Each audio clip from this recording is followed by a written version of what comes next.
Det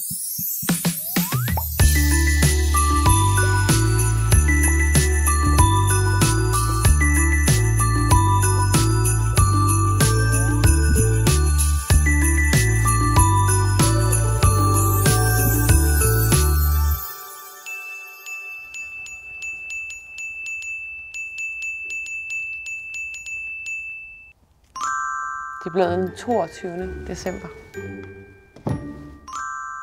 Sjove opgaver. Yes, mand.